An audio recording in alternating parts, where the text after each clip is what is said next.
নাগরিকত্ব নিয়ে বাংলাদেশের হয়েছেন আগেই। হামজা চৌধুরীর অপেক্ষা এখন লাল সবুজ জার্সি গায়ে চড়ানোর। তার অন্তর্ভুক্তিতে বাংলাদেশ দলের শক্তি বাড়বে কতটা বদলাবে বাংলাদেশ, এটা দেখার জন্য অপেক্ষা করতে হবে। তবে ইংলিশ প্রিমিয়ার লিগে খেলা এই ফুটবলারের অন্তর্ভুক্তির প্রভাব ইতিমধ্যেই বাংলাদেশ দলে পড়েছে।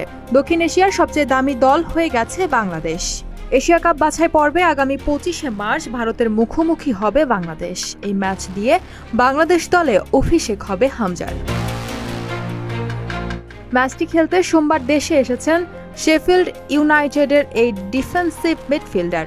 এই ম্যাচের আগে ভারতকে একটি জায়গাতে পেছনে ফেলেছে বাংলাদেশ, আর সেটা কেবল হামজার কারণেই। কেবল তার অন্তর্ভুক্তিতেই দক্ষিণ এশিয়ার সবচেয়ে দামি দল হয়ে গেছে বাংলাদেশ। এতদিন সবচেয়ে দামি দল ছিল সাফের বর্তমান চ্যাম্পিয়ন ভারত। আন্তর্জাতিক ফুটবলের দলবদল বিষয়ক ওয়েবসাইট ট্রান্সফার মার্কেট এমনই জানিয়েছে। ওয়েবসাইটের হিসাব অনুযায়ী ভারত স্কোয়াডের মূল্যমান 5.88 মিলিয়ন ইউরো। বাংলাদেশ স্কোয়াডের মূল্য ছিল 4.09 মিলিয়ন ইউরো। হামজার নাম লেখানোয় বাংলাদেশ স্কোয়াডের মূল্য দাঁড়িয়েছে 8.59 মিলিয়ন ইউরো। বাংলাদেশি মুদ্রায় যা প্রায় 133.73 লাখ টাকা।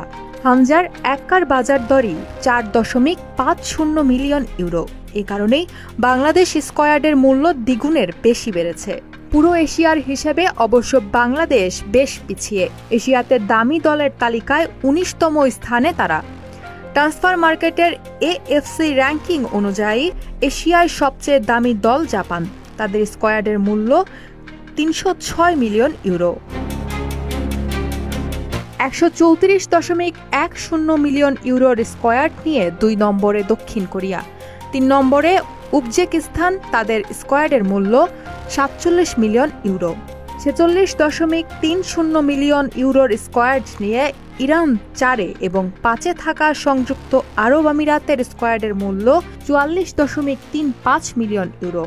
ট্রান্সফার মার্কেটের হিসাব অনুযায়ী বাংলাদেশের বিপক্ষে ভারতের সম্ভাব্য একাদশের সম্মিলিত বাজার দরের চেয়ে হামজার একার মূল্যমানই দ্বিগুণ।